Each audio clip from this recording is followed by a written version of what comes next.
Shalom Yud Kinanti, kini dan nanti, kini menabur yang baik, nanti menuai yang baik, kini menabur yang buruk, nanti menuai yang buruk. Oleh sebab itu taburlah semua yang baik agar hidupmu nanti semuanya baik-baik saja di masa depanmu.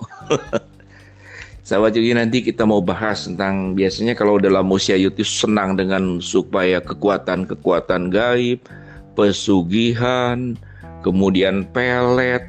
Waktu saya kecil itu namanya bermain jelangkung. Masih ingat sekali pakai jangka, kemudian pakai tutup tutup pulpen, kemudian ada huruf-huruf, nanya apa, nanti jangkanya kayaknya jalan sendiri. Padahal sih nggak begitu. Ya, kita belajar penjelasan ilmiah mengapa orang percaya kekuatan gaib. Membaca pikiran dan kemampuan ini ditulis oleh Neil Dacknell, Can Drink Water dari Manchester Metropolitan University, Februari tahun 2019. Membaca pikiran dan kemampuan memprediksi masa depan bukanlah keterampilan yang sering diasosiasikan dengan ras manusia, namun penelitian menunjukkan banyak orang-orang benar percaya terhadap keberadaan kekuatan supranatural. Kejadian tertangkapnya cenayang penipu selama belum melemahkan kepercayaan orang terhadap mereka. Sudah ada beberapa kasus bersejarah di Hongaria, seorang dukun bernama Lajos Pap ditemukan memalsukan penampakan binatang dalam pemanggilan arwah. Di Amerika Serikat, James Hendrick, seorang yang mengaku-ngaku cenayang, ditemukan sebagai penipu. Dia mengaku demonstrasi paranormalnya adalah tipuan yang dipelajarinya di penjara.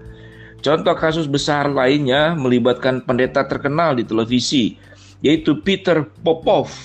Istrinya menggunakan pemancar nirkabel untuk memberitahukan Popov lewat perangkat telinga informasi soal peserta khotbah.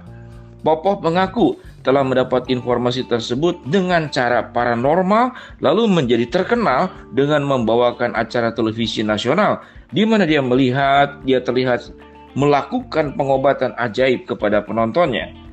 Namun dengan banyaknya kasus di atas, masih banyak orang percaya dengan kemampuan supernatural. Menurut survei US Gallup, contohnya lebih dari seperempat jumlah populasi percaya manusia memiliki kemampuan supernatural yang telepati dan kewaskitaan. Yang percaya, laporan terbaru mungkin dapat membantu menjelaskan mengapa orang percaya dengan kekuatan supernatural. Penelitian ini menguji orang-orang yang percaya dengan orang-orang yang skeptis dengan tingkat pendidikan performa akademik yang sama. Riset ini menemukan bahwa orang yang percaya dengan kekuatan gaib berpikir kurang analitis. Ini berarti mereka cenderung menafsirkan dunia dengan perspektif personal, subjektif, dan gagal menimbang informasi secara kritis. Orang-orang yang percaya juga sering melihat klaim cenayang sebagai bukti yang membenarkan. Terlepas dari dasar pembuktiannya, kasus Chris Robinson dari Inggris yang mengaku dirinya sebagai detektif mimpi membuktikan hal ini.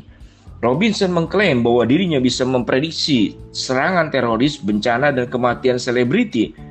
Pernyataannya berasal dari bukti yang minim dan dipertanyakan. Pengujian yang dilakukan oleh Gary Schwartz dari University Arizona memberikan dukungan untuk kemampuan Robinson, tetapi peneliti lain yang menggunakan metode pengujian yang sama gagal mendapatkan kesimpulan yang sama.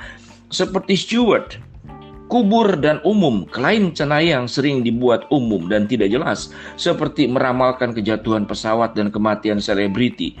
Dan inilah bagian di mana orang percaya dengan kemungkinan adanya kemampuan spiritual. Hal ini diketahui sebagai efek Barnum, fenomena psikologi yang cukup umum di mana orang cenderung menerima deskripsi diri yang umum dan tidak jelas sebagai hak unik yang bisa berlaku bagi mereka.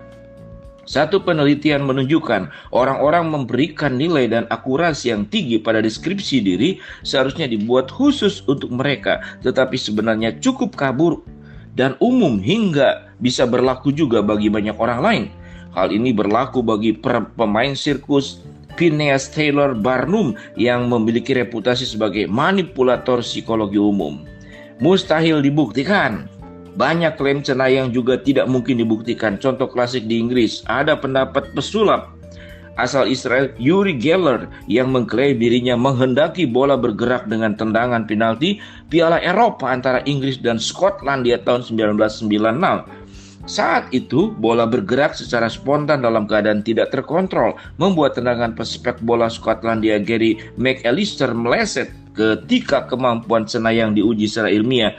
Peneliti lainnya meragukan mereka. Hal ini terjadi ketika Cenayang Inggris Derek Ogilvy membintangi dokumenter film televisi tahun 2007 The $1 Million Mind Reader. Investigasi menyimpulkan Ogilvy benar-benar percaya dirinya memiliki kekuatan yang membaca pikiran bayi, tetapi sebenarnya dia tidak bisa melakukannya. Dan ketika ilmuwan mendukung klaim Cenayang, kritik biasanya berdatangan. Hal ini terjadi tahun 1970 ketika fisikawan Russell Tuck dan Harold Padhoff mempublikasikan artikel ilmiah dengan jurnal bergengsi Nature yang mendukung anggapan Uri Geller benar-benar memiliki kemampuan supernatural. Banyak psikolog seperti Ray Heyman menyangka ini, menyoroti kekeliruan besar dan metodologi penelitian. Ini termasuk lubang di dinding laboratorium yang menghasilkan pemahaman terhadap gambaran secara fisik dilukis oleh Geller secara supernatural. Jadi itu saja ya. Kita lanjut sedikit. Bukti beragam, faktor lain yang mendukung kepercayaan dalam kemampuan supernatural adalah keberadaan penelitian ilmiah yang mendukungnya. Keberadaan penelitian ilmiah itu memberikan orang-orang percaya memiliki bukti bahwa kekuatan gaib benar-benar ada, tetapi mereka mengabaikan fakta bahwa penelitian yang diterbitkan sering dikritik dan penelitian serupa dibutuhkan agar dapat didapat kebenaran menyeluruh. Contoh penting adalah artikel ilmiah yang dibuat oleh psikolog sosial Daryl Bem dalam Journal of Personality and Social Psychology. Penelitian tersebut mendukung adanya ramalan kesadaran kognitif sadar dan firasat pemahaman afektif terhadap kejadian di masa depan. Namun penelitian lain gagal mendapatkan hasil yang sama. Kurang lebih begitu, sahabat Kiranti. Kenapa usia youth suka dengan hal-hal gaib, Cenayang dan segala macam? Kalau di Indonesia seperti tadi ngomong ya, ya karena biasanya usia youth itu usia yang senang mencari hal-hal baru dan senang hal-hal yang di luar kadang-kadang akal kita. Jadi berhati-hati, jangan bermain-main. Ya seperti saya waktu kecil lah, bermain jelangkung dan segala macam. Apa yang kita perlu lakukan? Yaitu yang namanya supranatural, yang di atas natural, yaitu Tuhan sendiri. Tuhan yang maha sempurna, Tuhan pencipta halik langit dan bumi, Tuhan yang menciptakan kita, yang melakukan segala sesuatu yang tercatat dalam Alkitab. Jadi kalau mau belajar tentang supranatural, belajar dari Alkitab, itu supranatural. Bagaimana Allah menciptakan dunia dalam waktu 6 hari, hari ke-7. Bagaimana Tuhan menciptakan bulan dan bintang. Wah, itulah supranatural yang benar. Jadi, sahabat Yuti nanti, belajarlah supranatural yang benar, yaitu firman Tuhan sendiri. Allah datang ke dalam dunia menjadi seorang manusia. Itu supranatural yang real, yang benar, yang terjadi, yang tercatat dalam Alkitab. Jadi jangan belajar hal-hal yang keliru, kadang menyesatkan, bahkan itu jebakan setan. Ya, karena setan itu suka mengalihkan kita mempercayai yang salah dianggap benar, yang benar dianggap salah. Semoga informasi ini menolong kita. Sahabat youth, hati-hati, jangan mencari-cari pengalaman gaib, pengalaman goib yang sebetulnya bisa menyesatkan sahabat youth semua. Pencerahan ini semoga menolong sahabat youth nanti. Sampai bertemu kembali dalam episode berikut.